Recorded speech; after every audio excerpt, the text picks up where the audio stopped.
My name is Aderinsola Akintilo. I'm a product designer and manager here in Lagos, Nigeria. I'm currently running a software solutions company called SiriusLabs and also working part-time as a product designer for a Canadian company called Gravy. My time at AISL, it feels like forever ago.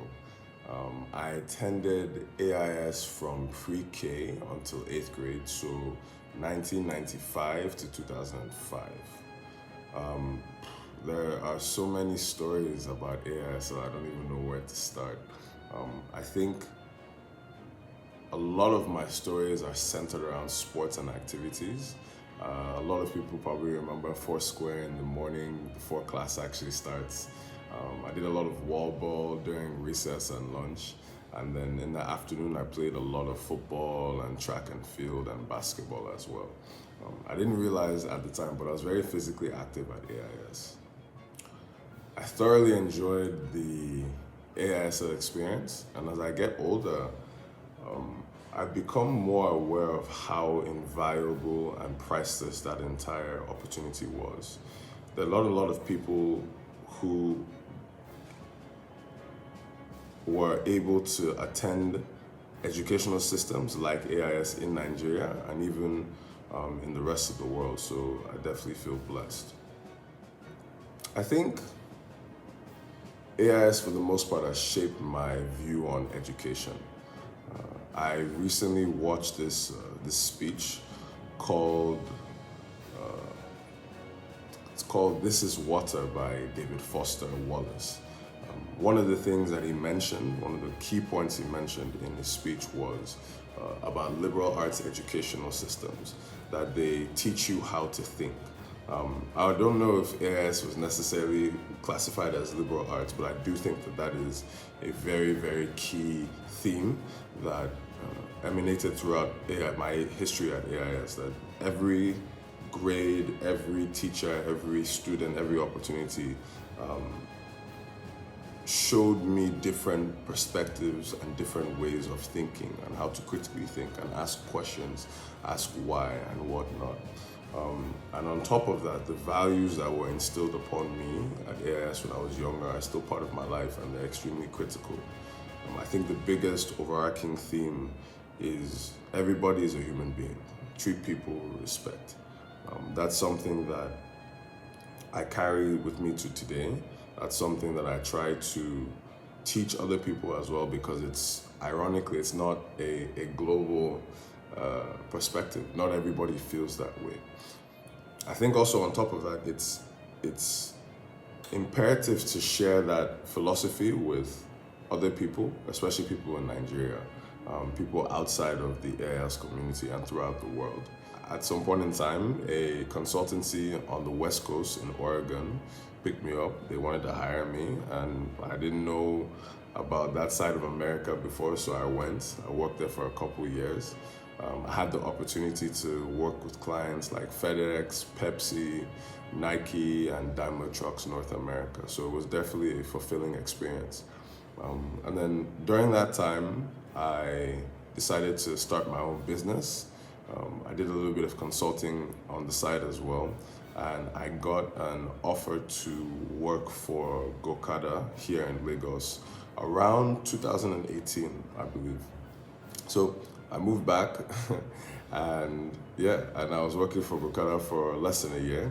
And then I decided, me and two other developers were like, look, we saw the state of software being built in Nigeria, and we were not happy with it at all. So like, okay, let's see if we can, differentiate ourselves. Let's start our own business. Let's build proper software all the way from the back end to the front end. Give people something that something that works, and something that's high quality. That Nigeria is not always known for the highest quality software, at least. So that's what we were trying to do. And we've had the opportunity to work with people like MTN, Data Science Nigeria, and Co. And right now we're working on building a software tool called Gecko that helps developers and clients test and ship software faster. At the end of the day, I think it's how you define success that matters. Society has different, society has like a couple tiers of success, but you can, and I've seen people in those levels of success and they aren't happy or they don't feel successful. So really, you have to be the person that like creates that criteria and then achieves it, But I think my recipe for success can be categorized into two groups, internal and external. Internally, I think it's important for you to trust yourself and trust the process. Another one that a lot of people might not agree with is sleep and recovery. I went to a university where the environment was such that we were always trying to one-up each other in terms of who got the least amount of sleep and who could still perform. So, I don't think it's healthy. I think we don't value sleep as much as we should. Life is hard, but at the same time, you need to allow your body to rest. You need to allow your mind to rest, your spirit to even recover. Everything needs recovery. There's ups and downs. And if you don't allow yourself the right amount of rest, you're going to crash. It's simple. You're not going to be able to succeed in things you want to. You're not going to be able to do the things you need to.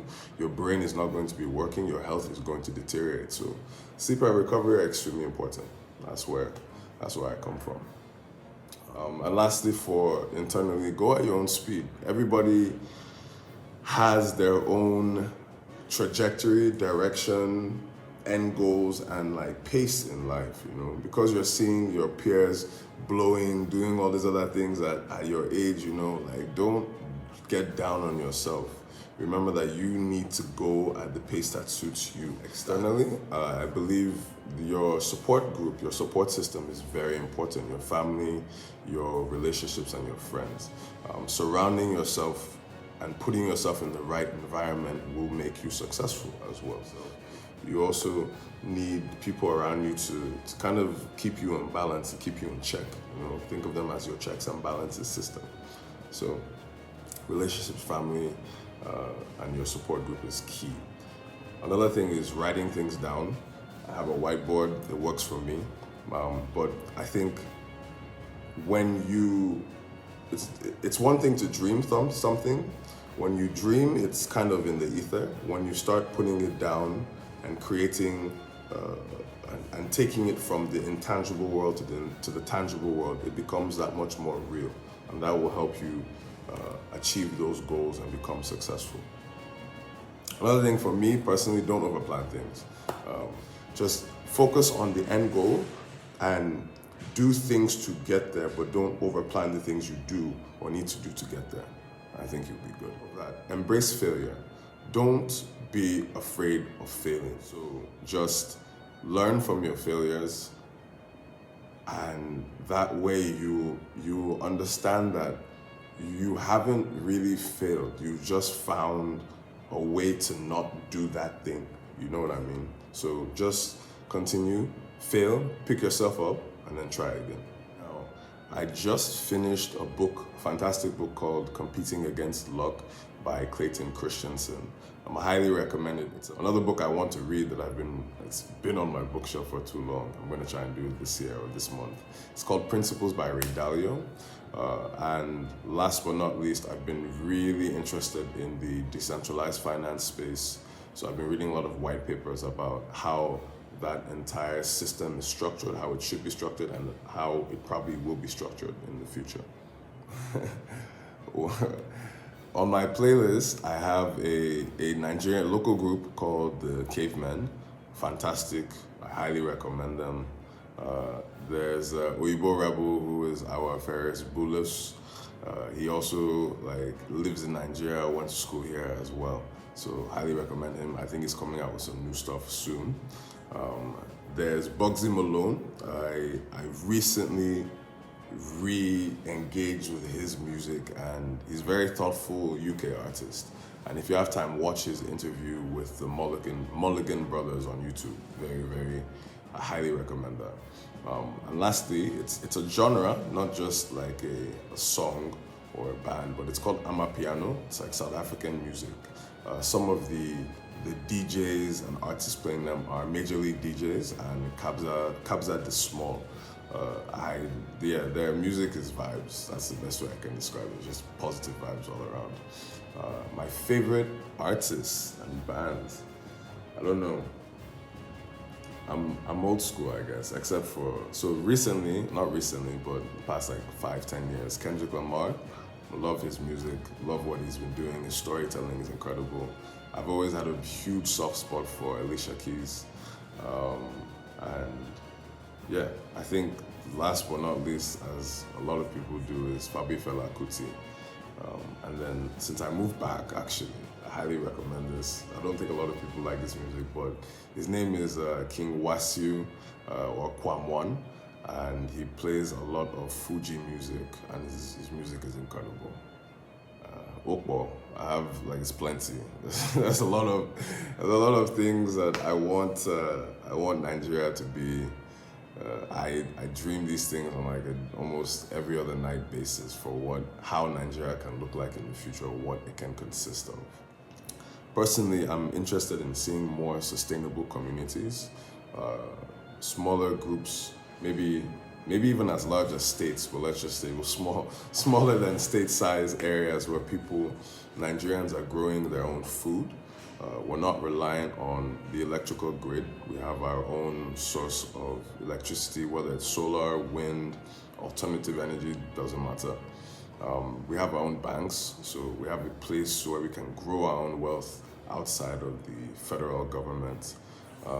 We have our own schools, our own educational systems that are designed and tailored for the local people and for the international market, So we have schools where Yoruba, Igbo, Hausa, Ibibio, different local languages are being taught and being offered, whilst we're also catering to the future of education, the future of the way that the world is growing. So people have access to laptops, people have access to coding courses, robotics courses, etc. We just take care of our own wealth and finance. I've recently been very interested in the uses for blockchain and how we can leverage decentralized financial structures to positively impact Nigerians and Africans, really, starting with Nigerians and growing from there. I think the average wages in Nigeria are exceptionally low. The average Nigerian is below the poverty line, lives below the poverty line, and it doesn't make sense to me. Our country is rich in resources, our country has a lot of money, and I think that most people need access to those resources, and most people need access to that wealth. So if we can find a way to give people access to finance, access to capital in an easier fashion without all the stress of dealing with the local banks, then I think there's a lot of hope for the future of this country. There's a lot of hope for the future of Africa. I truly believe that Africa is the future. We have everything in this continent. It's that simple. So thank you for having me. I'm Aderinsola Akintilo. Take care. Cheers.